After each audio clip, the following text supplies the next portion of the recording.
Skill development కేసులో TDP అధినేత Chandrababu regular bail పిటిషన్పై విచారణను హైకోర్టు ఈ నెల 15కు వాయిదా వేసింది. విచారణకు అదనపు అడ్వకేట్ జనరల్ హాజరు కాలేకపోతున్నట్లు ప్రభుత్వం న్యాయవాది వివేకానంద కోర్టుకు తెలిపారు. కోర్టును మరింత సమయం కోరారు. విచారణను ఈ నెల 22కు వాయిదా వేయాలని అభ్యర్థించారు. సిఐడి ప్రత్యేక పీపీ వివేకానంద అభ్యర్థనను తోసిపుచ్చిన హైకోర్టు మరోసారి గడువు పొడిగించేదే లేదని తేల్చి చెప్పింది. రాష్ట్రంలో కరువు మండలాల విషయంలో ప్రభుత్వం నిర్లక్ష్యంగా వ్యవహరిస్తుందని, పక్కనే ఉన్నటువంటి కర్ణాటక రాష్ట్రంలో కరువు మండలాలపై ఆ రాష్ట్ర ప్రభుత్వం కేంద్రం మీద ఒత్తిడి తీసుకువస్తుంటే మన రాష్ట్రంలో నిమ్మకు నీరెత్తినట్లు వ్యవహరిస్తున్నారని సిపిఐ రాష్ట్ర కార్యదర్శి రామకృష్ణ అన్నారు. కేబినెట్ సమావేశం నిర్వహించి కరువు సమస్య మీద కేబినెట్లో చర్చించకపోవడం బాధాకరమన్నారు. రైతుల సమస్యల గురించి చర్చించని కేబినెట్ ఆంధ్రప్రదేశ్ రాష్ట్రానికి అవసరమా అని ప్రశ్నించారు. తీవ్ర వర్షాభావం వలన వానలు లేక నీరందక నందిగామ నియోజకవర్గ ప్రాంతంలో దెబ్బతిన్న ఎండిపోయిన పత్తి పంట పొలాలను భారత కమ్యూనిస్టు పార్టీ సిపిఐ రాష్ట్ర కార్యదర్శి కె రామకృష్ణ, ఎన్టీఆర్ జిల్లా కార్యదర్శి దోనిపూడి శంకర్ బృందం నిన్న పరిశీలించింది. అనంతరం బృందం సభ్యులు రైతులతో మాట్లాడారు. ఈ సందర్భంగా రామకృష్ణ మాట్లాడుతూ వేదాద్రి ఎత్తిపోతల పథకం అందుబాటులో ఉన్న పరిసర ప్రాంత రైతాంగానికి నీరు అందించడంలో రాష్ట్ర ప్రభుత్వం విఫలమైందన్నారు. నెల రోజులకు పైగా నీరు లేదని, ఒక పక్క వర్షాభావం వలన వానలు పడలేదని, జిల్లాలో 14 కరువు మండలాలు ఉంటే 2 మండలాలనే ప్రకటించడం దారుణమని అన్నారు. సాధారణ వర్షపాతం కన్నా తక్కువ వర్షపాతం నమోదైన మండలాలను కరువు మండలాలుగా ప్రకటించాలని, వర్షాభావం వల్ల ఎండిపోయిన పంటలను సర్వే చేసి రైతులకు పంట నష్టపరిహారం అందించాలని డిమాండ్ చేశారు. రాష్ట్ర వ్యాప్తంగా కరువు వల్ల దెబ్బతిన్న పంటలకు పంటల బీమా కల్పించాలని, రైతులకు న్యాయం చేయాలని 20-21 తేదీల్లో కరువు దీక్ష చేపడుతున్నామన్నారు. దాదాపు 440 మండలాల ప్రజల సమస్య కేబినెట్లో చర్చకు నోచుకోకపోవడం అంటే ఇది అత్యంత దుర్మార్గమైన విషయము. అత్యంత నిర్లక్ష్యంగా ఈ ప్రభుత్వం వ్యవహరిస్తూ ఉంది. కాబట్టి ఈ ప్రభుత్వం కళ్ళు తెరిపించడానికి రేపు 20-21 తేదీల్లో విజయవాడ నగరంలో రాష్ట్ర వ్యాప్తంగా మొత్తం అందరూ కూడా సమీకరించి భారీ ఎత్తున ఇక్కడ 30 గంటల పాటు నిరసన దీక్ష చేపడతా ఉన్నాం. ఈ ప్రభుత్వం మెడలు వంచుతాం. ఎందుకంటే పదే రాష్ట్రానికి అన్యాయం జరుగుతూ ఉంది. ఒకవైపు కరువుతో అల్లాడుతూ ఉంటే మరోవైపు కేంద్ర ప్రభుత్వం గెజెట్ నోటిఫికేషన్ ఇచ్చి కృష్ణా జలాల విషయంలో కూడా మనకు పూర్తిగా అన్యాయం చేస్తూ ఉన్నారు. కాబట్టి ఆ అంశాన్ని కూడా మేము ప్రస్తావన చేయదలుచుకున్నాం. రేపు 30 గంటల నిరసన దీక్షకు అందరూ కూడా అన్ని రాజకీయ పార్టీలు, రైతు సంఘాలు కూడా మద్దతు ప్రకటించాలని, సంఘీభావంగా తరలి రావాలని చెప్పి కోరుతున్నాం. రాష్ట్రంలో 4.5 ఏళ్లుగా సంక్షేమాభివృద్ధి కార్యక్రమాలు నిరంతరాయంగా కొనసాగిస్తూ 99.5% హామీలు అమలు చేసిన ఘనత సీఎం జగన్మోహన్ రెడ్డికే దక్కుతుందని ఎమ్మెల్యే మల్లాద్ విష్ణు అన్నారు. 4.5 ఏళ్లలో జగనన్న ప్రభుత్వం చేసిన అభివృద్ధిని, సాధించిన విజయాలను ప్రజలకు వివరించే కార్యక్రమమే ఆంధ్రప్రదేశ్కు జగనే ఎందుకు కావాలంటే అని ఈ సందర్భంగా మల్లాద్ విష్ణు అన్నారు. విద్య, వైద్యం, గృహ నిర్మాణం, వ్యవసాయం, పరిశ్రమలు, జీఎస్టీపీ, తలసరి ఆదాయం, ఉద్యోగాల కల్పన ఇలా 20 అంశాలను ప్రజల ముందు పెట్టబోతున్నట్లు తెలిపారు. సెంట్రల్ నియోజకవర్గంలో వైఏపీ నీడ్స్ జగన్ కార్యక్రమాన్ని 26వ డివిజన్ మారుతినగర్లో నిన్న నిర్వహించారు. డిప్యూటీ మేయర్ అవుతూ శ్రీ శైలజారెడ్డి, స్థానిక YCP division incharge Angirekula Nageswara Rao, Gollabomma, division coordinator Kola Naganjaneyulu, YSRCP కార్పొరేటర్లతో కలిసి ఎమ్మెల్యే మల్లాది విష్ణు ప్రారంభించారు. తొలుత ర్యాలీగా తరలివెళ్లి మహానేత వైఎస్ రాజశేఖర రెడ్డి విగ్రహానికి పూలమాలలు వేసి ఘన నివాళులు అర్పించి పార్టీ జెండాను ఆవిష్కరించారు. అనంతరం 29వ సచివాలయ పరిధిలో మొత్తం సంక్షేమ పథకాల లబ్ధిదారుల సంఖ్య, ప్రతి పథకానికి పంపిణీ చేయబడిన మొత్తాన్ని హైలైట్ చేస్తూ సంక్షేమ పథకాల బోర్డును ఎమ్మెల్యే ఆవిష్కరించారు. ప్రతి అంశంలోనూ జగనన్న ప్రభుత్వం సాధించిన ప్రగతిని ఇంటింటికి వెళ్లి వివరించడం జరుగుతుందన్నారు. 29వ వార్డు సచివాలయ పరిధిలో డీబీటీ ద్వారా 1,729 మందికి 5,07,58,476 కోట్ల రూపాయల లబ్ధి చేకూర్చగా, నాన్ డీబీటీ ద్వారా 719 మందికి 1,91,928 రూపాయల మేలు చేకూర్చడం జరిగిందని వెల్లడించారు. మొత్తంగా 2,448 మందికి 6.70 కోట్ల రూపాయల లబ్ధి చేకూర్చినట్లు వివరించారు. మేనిఫెస్టోలో చెప్పిన ప్రతి హామీని అధికారంలోకి వచ్చిన తర్వాత సీఎం జగన్ నెరవేర్చారని కనుకునే ప్రజలందరూ ముక్త కంఠంతో జగనన్నే మళ్లీ సీఎం కావాలని కోరుకుంటున్నారన్నారు. ఈరోజు మా పార్టీ ఆదేశించిన ధర్మిగా ఈరోజు కార్పొరేటర్లు కానీ, డిప్యూటీ మేయర్ గారు కానీ, అలాగే జేసీఎస్, అలాగే ప్రెసిడెంట్లు ప్రతి ఒక్కరూ కూడా ఈ కార్యక్రమంలో భాగస్వాములయ్యారు. ఎందుకుని జగన్మోహన్ రెడ్డి గారు మళ్ళీ 2024లో ముఖ్యమంత్రిగా ఉండాలి అనే దానికి 20 అంశాలు ఉన్నాయి. 20 అంశాలు ఉన్నాయి. 2014 నుంచి 19 వరకు పనిచేసినటువంటి ప్రభుత్వం చేసినటువంటి మోసాలు ఎన్నికల మేనిఫెస్టో దగ్గర నుంచి మహిళల్ని, రైతుల్ని, విద్యార్థుల్ని, యువకుల్ని, ఈ సమాజంలో ఉన్నటువంటి ప్రతి ఒక్కరిని కూడా మోసం చేసినటువంటి పరిస్థితి చంద్రబాబు నాయుడు గారి ప్రభుత్వంలో మనం చూసాం. కానీ ఈరోజు జగన్మోహన్ రెడ్డి గారు తను ఇచ్చినటువంటి మాటకు కట్టుబడి ఏదైతే రైతులకి మాట ఇచ్చాడో దాన్ని అమలు చేశారు, ఏదైతే మహిళలకి మాట ఇచ్చారో ఆసరా అని చెప్పిన దాన్ని అమలు చేశారు, ఏదైతే చదువు కోసం, విద్య కోసం, వైద్యం కోసం ఇలా రకరకాలైనటువంటి ఎన్నికల మేనిఫెస్టోలోని 98% పూర్తి చేసినటువంటి వ్యక్తి ఒకే ఒక్కడు ఆంధ్రప్రదేశ్ ముఖ్యమంత్రి భారతదేశంలో వైఎస్ జగన్మోహన్ రెడ్డి గారు అని చెప్పి ఈ సందర్భంగా నేను మనవి చేసుకుంటాను. సూపర్ స్టార్ కృష్ణ విగ్రహాన్ని ప్రముఖ నటుడు కమల్ హాసన్ విజయవాడలో ఆవిష్కరించారు. నగరంలోని గురునానక్ కాలనీ కేడీజీఓ పార్క్లో ఏర్పాటు చేసిన నటశేఖరుడు విగ్రహాన్ని ఉదయం 7:02 కమల్ హాసన్ ఆవిష్కరించారు. ఈ సందర్భంగా కమల్ హాసన్ను చూసేందుకు అభిమానులు భారీగా తరలివచ్చారు. ప్రముఖ సినీ నటుడు సూపర్ స్టార్ కృష్ణ విగ్రహాన్ని నగరంలో అట్టహాసంగా ఆవిష్కరించారు. ఈ విగ్రహాన్ని సినీ నటుడు కమల్ హాసన్ చేతుల మీదుగా ఆవిష్కరించారు. విజయవాడలోని గురునానక్ కాలనీలో ఏర్పాటు చేసిన విగ్రహాన్ని తూర్పు నియోజకవర్గ వైసీపీ ఇన్ఛార్జ్ దేవినేని అవినాష్తో కలిసి కమల్ హాసన్ ఆవిష్కరించారు. ఈ సందర్భంగా దేవినేని అవినాష్ మాట్లాడుతూ తెలుగు ప్రజలందరి అభిమాన నటుడు కృష్ణ విగ్రహాన్ని ఇక్కడ ఆవిష్కరించడం ఆనందంగా ఉందన్నారు. తెలుగు ఇండస్ట్రీలో తనదైన ముద్ర వేసిన నటుడు కృష్ణగా అభివర్ణించారు. ఆయన వారసత్వంతో ఇండస్ట్రీలోకి వచ్చిన మహేష్ బాబు అటు సినీ రంగంలో ఇటు సేవా కార్యక్రమాల్లో ముందుంటూ కృష్ణ పేరు నిలబెడుతున్నారన్నారు. ఎప్పుడూ షూటింగ్లలో బిజీగా ఉండే కమల్ హాసన్ ఇక్కడకు రావడం సంతోషంగా ఉందన్నారు. నగర ప్రజల తరపున కృష్ణ, మహేష్ బాబు అభిమానుల తరపున ఆయనకు ధన్యవాదాలు తెలుపుతున్నామన్నారు.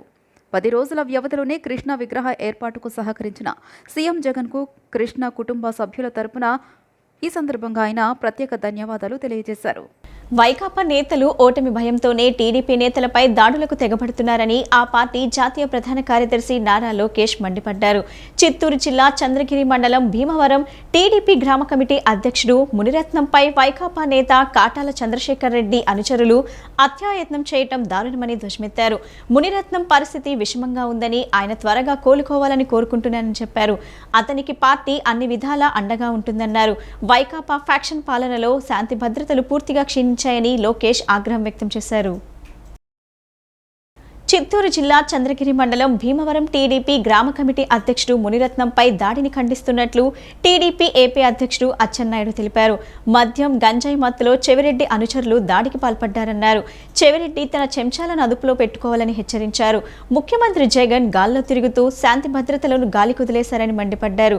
ఎన్ని దాడులు చేసినా తేదేపా వెనుకడుగు వేయదన్న విషయాన్ని వైకాపా గూండాలు గుర్తుంచుకోవాలన్నారు.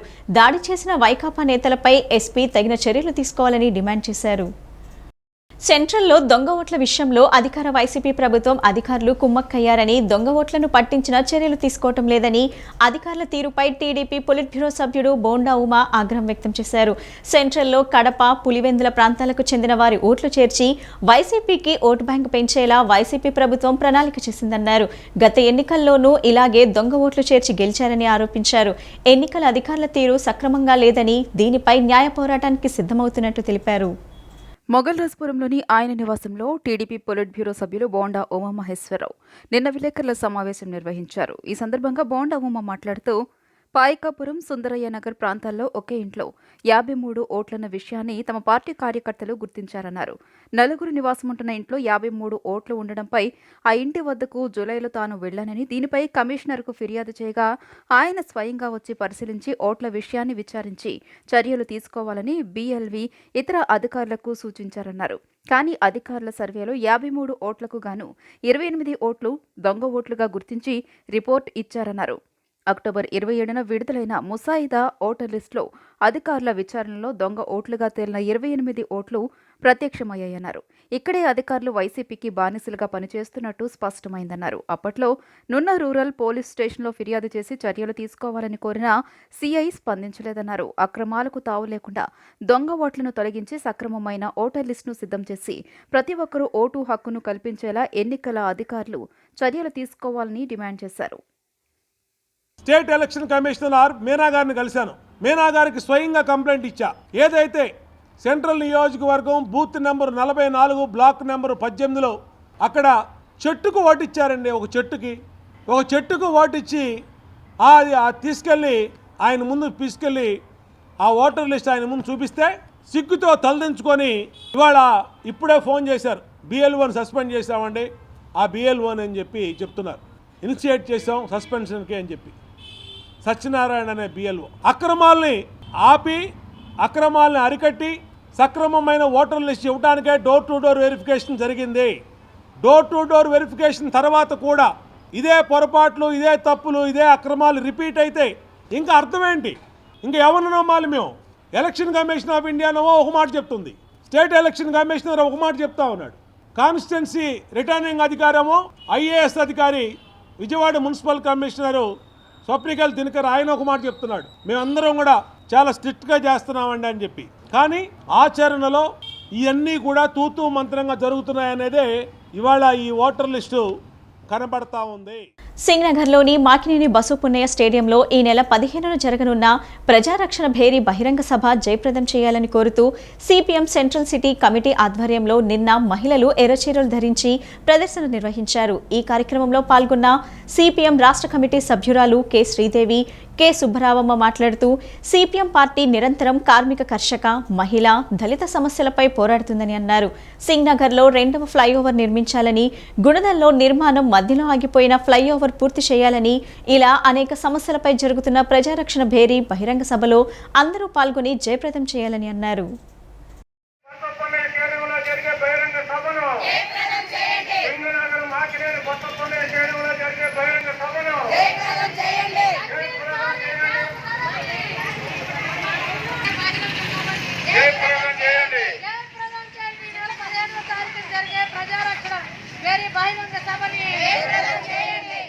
కృష్ణానదిలో ప్రకృతి సంపదను కొల్లగొడుతున్న ముఖ్యమంత్రి జగన్ అస్మదీయుల ఇసుక దొంగతనం బయటపడిందని మాజీ మంత్రి దేవినేని ఉమా వ్యాఖ్యానించారు.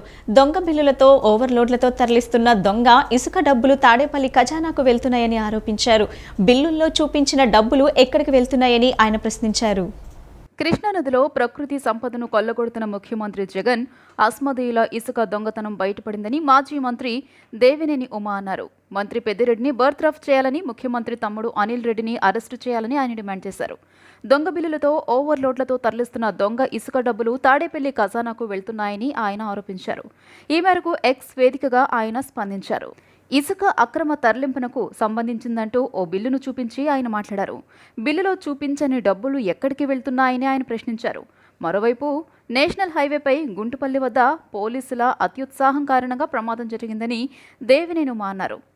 మంత్రి జోగి రమేష్ ఎస్కాట్ వాహనం కారణంగా లారీ ప్రమాదానికి గురైందని, డ్రైవర్ ప్రాణాలతో బయటపడ్డాడని అన్నారు. ఈ ప్రమాదానికి కారణమైన పోలీసు వాహనానికి ఇన్సూరెన్స్ లేదని పేర్కొన్నారు. పోలీసు వాహనం లారీని వెనుక నుంచి ఢీకొట్టడంతో లారీ డ్రైవర్ భయపడి డివైడర్ ఎక్కించాడని, ఈ ఎస్కాట్ వాహనం రిపేరు మొత్తం నువ్వే చేయించాలంటూ డ్రైవర్కు బెదిరింపులు వస్తున్నాయని ఆయన అన్నారు. ఎస్కాట్ వాహనంలోని 6 పోలీసులు ఇప్పుడు ఒక్కరు కూడా కనబడడం లేదని తెలియజేశారు. ఈ మేరకు ఘటనా స్థలంలోనే ఆయన మాట్లాడారు. లారీల వద్ద గ్రీన్ ట్యాక్స్లు, రోడ్ ట్యాక్స్లు, ఇన్సూరెన్స్లు అంటూ ప్రభుత్వం డబ్బులు వసూలు చేస్తుందని మండిపడ్డారు. పోలీసు వాహనానికి ఇన్సూరెన్స్ ఎందుకు లేదని ఆయన ప్రశ్నించారు. టీడీపీ హయాంలో డ్రైవర్లు ఓనర్లైతే జగన్ రెడ్డి హయాంలో ఓనర్లు క్లీనర్లు అయ్యారని దేవినేని ఉమా వ్యంగ్యాస్త్రాలు సంధించారు.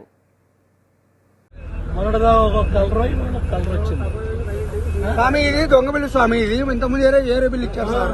ఇంతకుముందు ఏ బిల్లు ఇచ్చారు? ఇంతకుముందు ఈ బిల్లు ఉందా? ఈ బిల్లు కాదు, ఏరేది ఒకటి, రెడ్ ఒకటి, గ్రీన్ ఒకటి ఇచ్చేవాళ్ళు, బ్లూ కలర్ ఒకటి ఇచ్చేవాళ్ళు. దాని స్టాప్ ఉండేది, సైన్ ఉండేది, అన్నీ ఉండేవి. ఇప్పుడు ఇది లేదు. ఇదంతా ఏంటంటే చెప్తా వింటారా?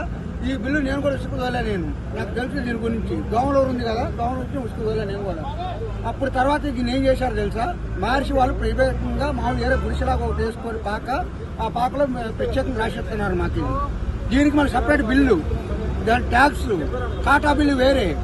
ఎంత చేసిన విషయం నా దగ్గర బిల్లు, నా లారీ పక్కన ఉన్న లారీ నాది, ఎయిర్పోర్ట్ ఇస్తున్న బండి, నా లారీలో నా బిల్లులు కూడా చూసుకోండి. ఒక్క ఛాన్స్ అంటూ 2019లో అధికారంలోకి వచ్చిన జగన్మోహన్ రెడ్డి ప్రభుత్వం 4.5 ప్రజలకు చేసిందేమీ లేదని టీడీపీ పొలిట్ బ్యూరో సభ్యుడు బోండా ఉమామహేశ్వరరావు విమర్శించారు. 4.5 పాలనలో పేద ప్రజల బతుకులు కుదేలయ్యాయని అన్నారు. పెరిగిన నిత్యావసర సరుకులు, వైసీపీ ప్రభుత్వ అవినీతి వల్ల ప్రజలు ఇబ్బందులు పడుతున్నారని చెప్పారు. సెంట్రల్ నియోజకవర్గం 31వ డివిజన్ శ్రీనగర్ కాలనీలో భవిష్యత్తుకు గ్యారంటీ కార్యక్రమం నిన్న నిర్వహించారు. టీడీపీ పొలిట్ బ్యూరో సభ్యుడు బోండా ఉమామహేశ్వరరావు ఇంటింటికి తిరిగి ప్రజలతో మాట్లాడారు. వారి సమస్యలు అడిగి తెలుసుకున్నారు. భవిష్యత్తుకు గ్యారంటీ కరపత్రాలను పంపిణీ చేశారు. సెంట్రల్ నియోజకవర్గంలోని అన్ని డివిజన్లలో కూడా గడప గడపకు వెళ్లి టీడీపీ అధికారంలోకి రాగానే ఇచ్చే పథకాలను వివరిస్తూ దెబ్బతిన్న కుటుంబాలకు వారి కాళ్ల మీద వారు నిలబడే టీడీపీ పథకాలను రూపొందించిందన్నారు. టీడీపీ అధికారంలోకి రాగానే ప్రతి మహిళకు 3 గ్యాస్ సిలిండర్లను చంద్రబాబు ప్రకటించారని అన్నారు. చదువుకునే పిల్లలు ఇంటిలో ఉంటే ఎంతమంది పిల్లలు ఉంటే వారికి 15,000 రూపాయల చొప్పున డబ్బులు ఇస్తారని, 18 నుంచి 60 ఏళ్లలోపు మహిళలకు సంవత్సరానికి 18,000 ఇస్తారని, మహిళలకు బస్సులో ఉచిత ప్రయాణం, 3,000 రూపాయల నిరుద్యోగ భృతి కల్పిస్తారని తెలిపారు. 4.5 ఏళ్ల పాలనలో పేద ప్రజల బతుకులు కుదేలు అయ్యాయని అన్నారు. పెరిగిన నిత్యావసర సరుకులు, వైసీపీ ప్రభుత్వ అవినీతి వల్ల ప్రజలు ఇబ్బందులు పడుతున్నారని చెప్పారు. అన్ని రకాల పన్నులు, ఛార్జీలు పెంచేసి ప్రజలపై మోయలేని భారాలు మోపారన్నారు. దెబ్బతిన్నటువంటి కుటుంబాల్ని నిలబెట్టేదానికి వాళ్ళ జనసేన అధినేత పవన్ కళ్యాణ్ గారు, అలాగే చంద్రబాబు నాయుడు గారు 2 పార్టీలు కలిపి రాబోయే ఎన్నికల్లో పోటీ చేస్తూ ఈ రాష్ట్రాన్ని మళ్ళీ అభివృద్ధి పథంలో ముందుకు తీసుకెళ్ళాలి, ఈ రాష్ట్రాన్ని మళ్ళీ సక్రమైన మార్గంలో పెట్టాలి, దెబ్బతిన్న పేద కుటుంబాలను నిలబెట్టాలని ముందుకు వస్తున్నటువంటి తరుణంలో జగన్మోహన్ రెడ్డి వైసీపీ పతనం ఖాయమైంది. ఏ రోజైతే జనసేన తెలుగుదేశం పార్టీ కూటమిగా ఎన్నికల్లో పోటీ చేస్తామని ప్రకటించామో ఆ రోజే వైసీపీ ఓటమి ఖాయమైంది. రాబోయే ఎన్నికల్లో జనసేన తెలుగుదేశం పార్టీ అధికారంలోకి రావటం తథ్యం. మళ్ళా ఈ రాష్ట్రంలో ప్రజల కోసం అనేక సంక్షేమ పథకాలు, తెలుగుదేశం ఉన్నప్పుడు చనిపోతే డబ్బులు ఇచ్చేవాళ్ళం, బిడ్డ పుడితే డబ్బులు ఇచ్చేవాళ్ళం, 5 రూపాయలకు అన్నా క్యాంటీను, అలాగే పండగ కానుకలు, అనేక రకాలుగా డ్వాక్రా మహిళలకి ₹1,00,000 పసుపు కుంకుమ అనేక రకాలుగా ఇచ్చేవాళ్ళం. ఇవాళ కరెంట్ ఛార్జీలు, కరెంటు మీటర్లు, కరెంటు యూనిట్లు పెరిగినాయని, కరెంటు బిల్లు ఎక్కువ వచ్చిందని చిన్న చిన్న కారణాలు చూపిస్తూ పథకాలను రద్దు చేసి 120 మందికి కూడా పథకాలు ఇవ్వట్లేదు. రాష్ట్రాన్ని మాత్రం అప్పుల కుప్పగా మార్చారు. 11 లక్షల కోట్ల అప్పుల కుప్ప చేశారు. ఈ బులెటిన్ ఇంతటితో సమాప్తం. తిరిగి మరో బులెటిన్ కలుద్దాం. నమస్కారం.